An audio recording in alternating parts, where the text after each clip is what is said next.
चश्मा, goggles, spectacles, ऐनक, कई प्रकार के नाम दिए जाते हैं। ये जो आपके सामने जो पिक्चर दिख रहा है, चश्मा, जिसे हम ऑर्डिनरी लैंग्वेज में कहते हैं। ऐसा बताया जाता है कि सर्वे के अनुसार दुनिया में कम से कम 25% लोग चश्मा पहनते हैं। पुराने समय में तो लोग जब बूढ़े हो जाते थे तब वे चश्मे का इस्तेमाल करते थे, क्योंकि बूढ़ा होने के बाद आंखें कमज़ोर हो जाती थीं और लोग देख नहीं पाते थे। लेकिन जैसे जैसे हम मॉडर्न एज में आ गए हैं, आधुनिक काल में पहुंच गए, जैसे लोग बताते हैं, अब तो छोटे छोटे बच्चे भी चश्मा पहनने लगे हैं। और इसका एक सबसे बड़ा कारण ये है कि अच्छा खाना नहीं खाने से, पौष्टिक खाना नहीं खाने से आंखें खराब हो जाती है। हम लोग फास्ट फूड और तरह तरह की जो चीज़ें हैं, तली हुई चीज़ें, ये और मतलब जो पौष्टिक नहीं है खाना, वो बच्चे खाते हैं और उससे आँखों को वो पौष्टिक चीज़ें नहीं मिल पाती जिससे कि आँख अच्छी तरह से बनी रहे। खैर, ये तो बात हुई चश्मे की जो लोग पहनते हैं। कुछ लोग पहनते हैं चश्मा दूर का, कुछ लोग पास का पहनते हैं। अब मेरे पास जो चश्मा है वो पास का है, मतलब मैं पढ़ने के लिए, अभी जब मैं आपसे बात कर रहा हूँ और मैं जो पढ़ रहा हूँ तो वो पास वाला चश्मा है। अगर मैं चश्मा अभी निकाल देता हूँ तो मेरे को बिल्कुल बहुत ही फजी या ठीक से दिखाई नहीं देगा और मैं पढ़ नहीं पाऊँगा। सो चश्मा एक बहुत ही महत्वपूर्ण हमारे जीवन का हिस्सा है। अब बताइए, पुराने समय में, अब्राहम के समय में क्या चश्मा हुआ करता था? सोचने वाली बात है। कैसे उनकी हालत हुई होगी जब वे बूढ़े हो गए होंगे। और भी जो पुराने लोग, 1000 साल पहले, उससे भी पुराना, तो बिना चश्मे के लोग कैसे जिए होंगे। लेकिन ये भी बात सही है कि उनका खान पान, रहन सहन अच्छा था, हेल्दी था, स्वास्थ्यपूर्वक था, तो उतनी जल्दी वो उनकी आंखें जो हैं वो खराब नहीं होती थी। तो आज हम चश्मे के बारे में देखेंगे और फिर उससे हम एक आत्मिक चीज़ों को भी निकालेंगे कि क्या हम सीख सकते हैं। कभी आपने सोचा भाई कि चश्मे का आविष्कार किसने किया, है ना? हालांकि ये बड़ा ऑर्डिनरी है चश्मा आजकल, लेकिन इसकी अगर हम बैकग्राउंड देखें, अगर जिसने भी इसका आविष्कार किया तो हमें उसको धन्यवाद देना चाहिए। आज उसी व्यक्ति के द्वारा मैं और आप, खैर आप तो पता नहीं अभी आप चश्मा पहनते हैं कि नहीं, लेकिन जब शायद बूढ़े हो जाएंगे तो शायद ज़रूरत पड़ेगी। ज़्यादातर लोग 55 और 60 साल के बाद लोग चश्मा पहनने लगते हैं, चाहे वो दूर का हो या पास का हो। तो बिना चश्मे के ज़िंदगी कैसी होगी? भाई मेरे लिए तो बहुत मुश्किल होता है। और आजकल जितने भी लोग चश्मा लगाते हैं, अगर उनको चश्मा नहीं है तो ऐसे जैसे कि अंधकार, है ना, पढ़ नहीं पाएंगे। तो इतना हम चश्मे पर निर्भर रहते हैं। तो सुनिए साहब, इसको जो आविष्कार करने वाला था ये कोई और नहीं, ये इटली का आविष्कारक, उसका नाम है साल्विनो डी अरमाटी। साल्विनो डी अरमाटी, जो इटली देश का रहने वाला था, और उसने सबसे पहला जो चश्मा बनाया वो था 13वीं शताब्दी में। जी हाँ, 13वीं शताब्दी में ही चश्मे का आविष्कार हुआ और फिर धीरे धीरे वो और भी आधुनिक रूप से बढ़ता गया। ऐसा बताया जाता है कि 1784 में बेंजामिन फ्रैंकलिन करके एक और वैज्ञानिक था, उसने बायफोकल चश्मा बनाया। बायफोकल का मतलब है कि एक ही चश्मे में दूर से दिखने वाली कांच लेंस लगा रहता है और पास से भी दिखने वाला लेंस लगा रहता है। अब जैसे मेरे पास 2 चश्मे हैं, अभी तो दूसरा मैं चश्मा इस्तेमाल कर रहा हूँ, लेकिन एक और चश्मा है जिसमें पास से दिखने वाला जो लेंस है वो नीचे लगा हुआ है और दूर से दिखने वाला जो है लेंस वो ऊपर लगा है। तो फिर मुझे चश्मा हटाने की ज़रूरत ही नहीं पड़ती है। दूर से भी आप देख सकते हैं दूर वाले लेंस से, और पास वाली चीज़ से भी पढ़ सकते हैं पास वाले लेंस से। बड़ा बहुत बहुत आसान हो गया कहने का मतलब जब मैं इसका देखता हूँ चश्मे के बारे में।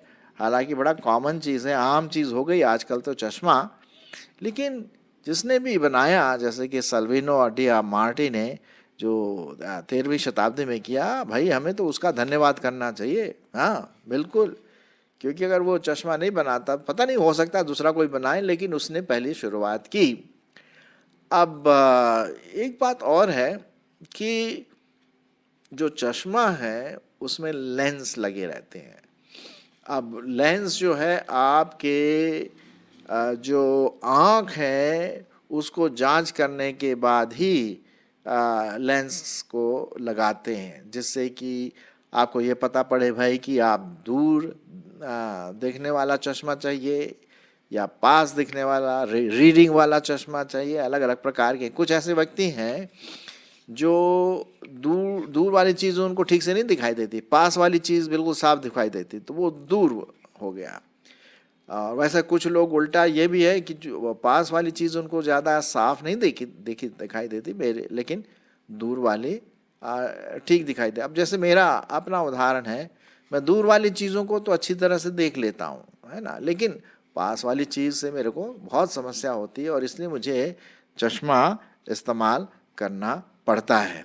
ठीक है, तो ये जो हुआ, ये इस बात पर डिपेंड करता है कि मुझे पास वाला देखने का नंबर चाहिए या दूर देखने वाले का नंबर चाहिए। अब अगर आपको टेक्निकल जो इसका नाम सुनना है तो सुनिए। जो पास से दिखने वाले लोग हैं उसको बोलते हैं मायोपिया।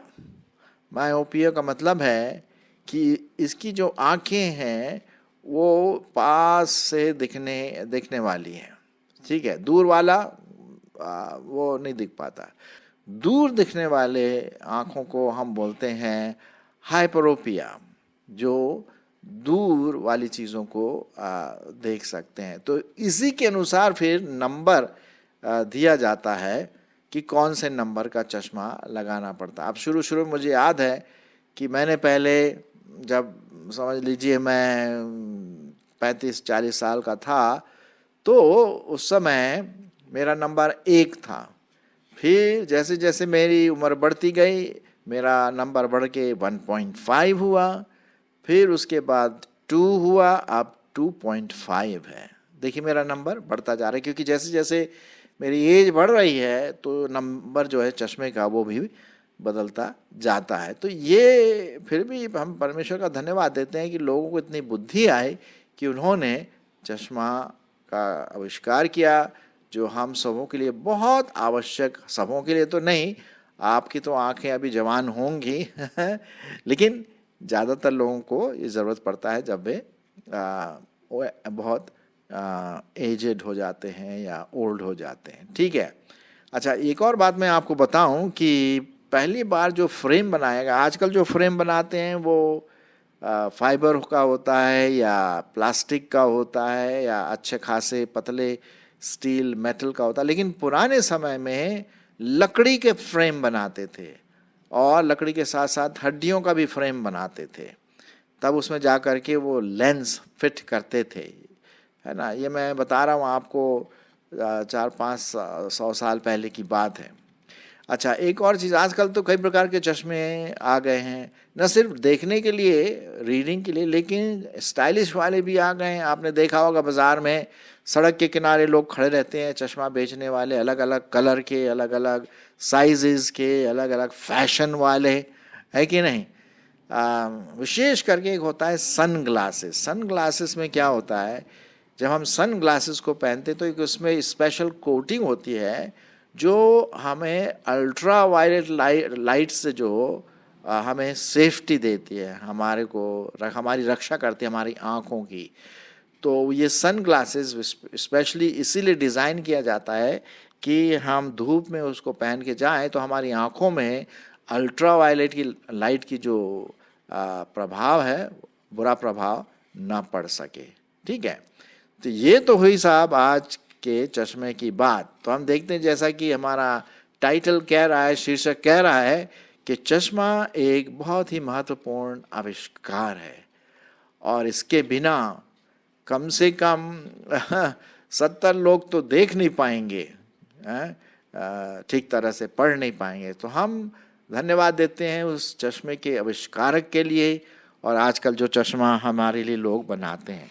अब इसका हम आत्मिक विश्लेषण क्या कर सकते हैं?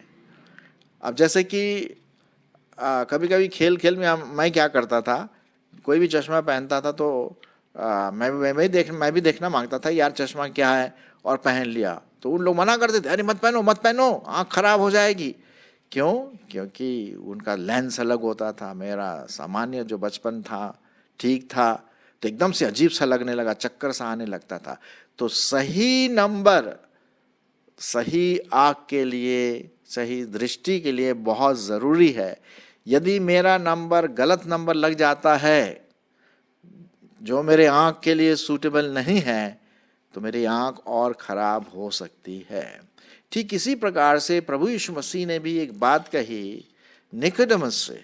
निकोदेमस जो चुपके से रात में प्रभु यीशु मसीह के पास आया और उसने कहा, भाई मैं आपके बारे में बहुत कुछ सुना, आप तो बहुत अधिकारी हैं, एक रिलीजियस धार्मिक गुरु हैं आप, मुझे बताइए कि कैसे ये बातें होती है, कैसे हम स्वर्ग की राह जान सकते हैं वगैरह वगैरह। मतलब आत्मिक बात वो करने लगा। हालांकि वो रात में इसलिए आया क्योंकि वो दूसरे यहूदियों से वो घबराता था।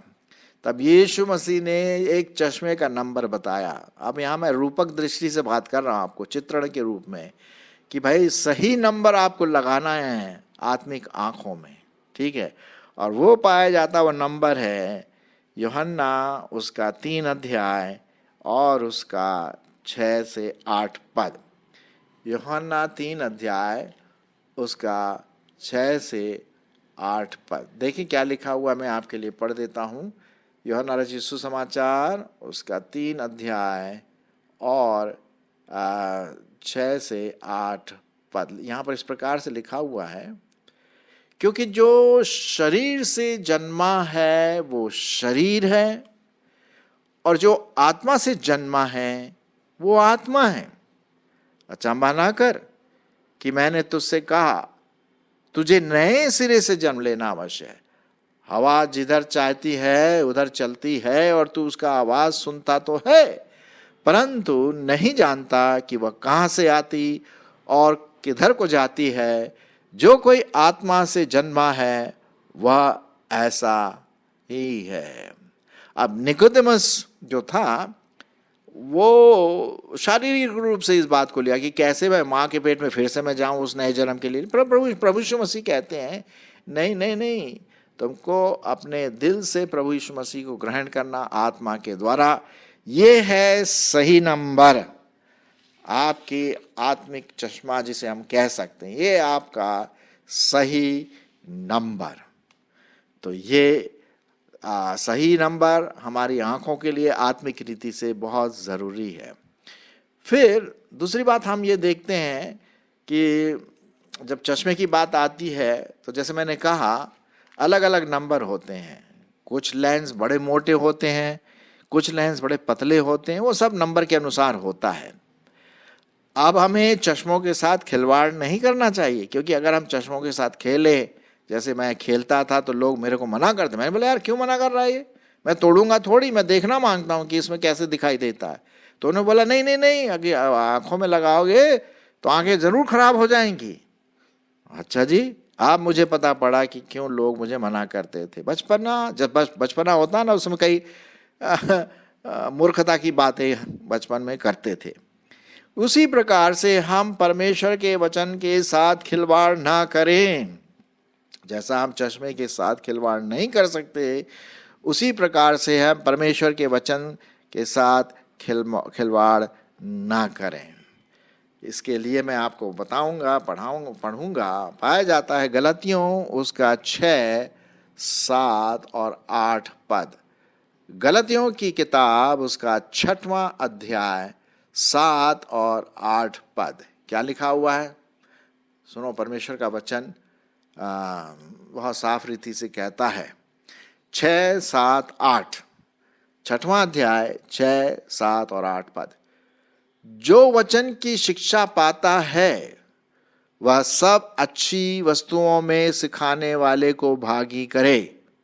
धोखा न खाओ, परमेश्वर उपहास में नहीं उड़ाया जाता, क्योंकि मनुष्य जो कुछ बोता है वही काटेगा।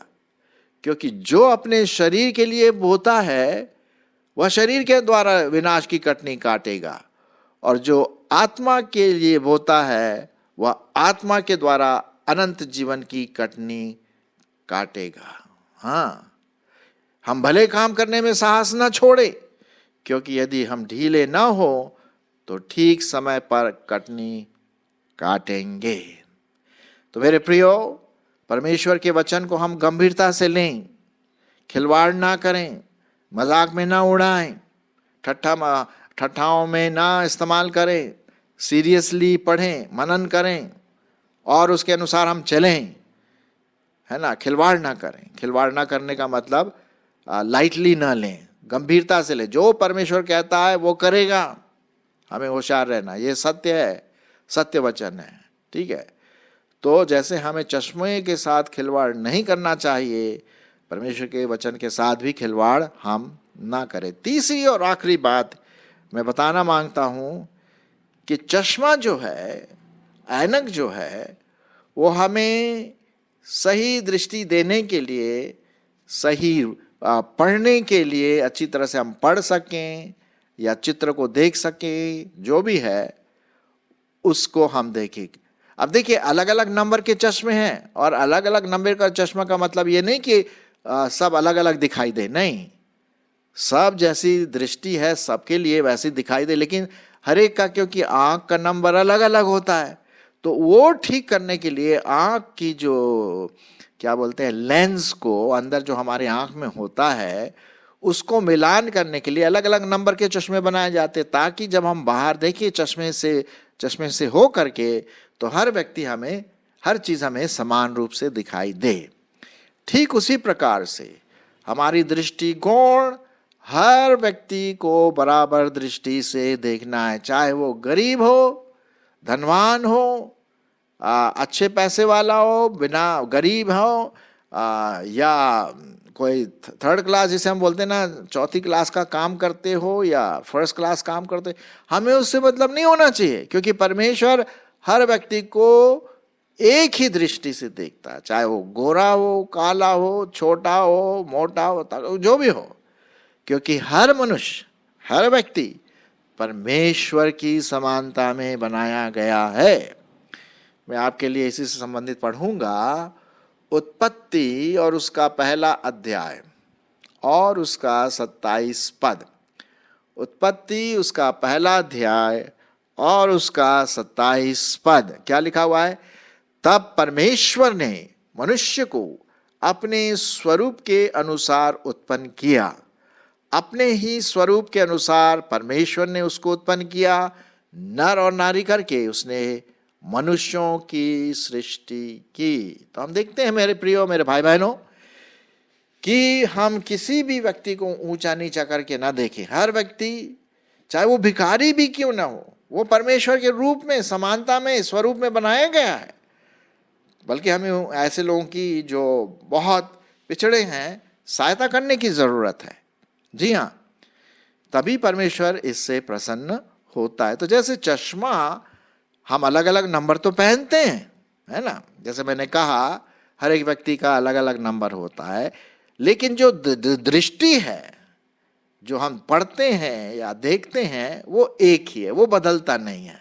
चश्मा जरूर बदलता है, लेकिन जो बाहर चश्मे से हम के थ्रू जो हम देखते हैं वो नहीं बदलता।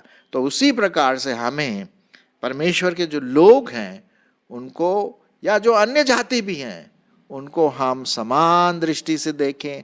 हर व्यक्ति पापी है, हर व्यक्ति को प्रभु यीशु मसीह की ज़रूरत है, और जो प्रभु के लोग हैं वो प्रभु प्यार करते, हमें उनको और अपने फेलोशिप में, अपने संगति में लाने की ज़रूरत है। ठीक है, तो हमने देखा चश्मे के बारे में कि चश्मा कितना इम्पोर्टेंट है, ऐनक हम जिसे कहते हैं, वो हमारे जीवन में एक बहुत महत्वपूर्ण स्थान रखता है। अभी तो शायद आप चश्मा ना पहने हो, लेकिन शायद जैसे जैसे एज आ जाती है, एक समय आता है जब चश्मे की ज़रूरत पड़ जाती है। हमें धन्यवाद देना चाहिए जिन्होंने ये चश्मे का आविष्कार किया, लेकिन उससे भी ज़्यादा हमें धन्यवाद देना है उस परमेश्वर का जिसने ऐसे लोगों को बुद्धि दिया कि हमारे लिए ये सब चीज़ें आविष्कार के रूप में दें। और इससे हम ये सीखते हैं कि स्वर्ग का मार्ग एक ही है, एक ही नंबर है, और वो है नया जन्म। परमेश्वर के वचन से हम खिलवाड़ ना करें, जैसा मैंने अभी आपके सामने पढ़ा। और हर व्यक्ति को, चाहे वो कोई भी क्यों न हो, हम परमेश्वर की दृष्टिकोण से ही देखें। तो आशा है कि इस चश्मे के द्वारा हमने कुछ न कुछ अपने मसीह जीवन के उन्नति के लिए कुछ न कुछ जरूर सीखा होगा।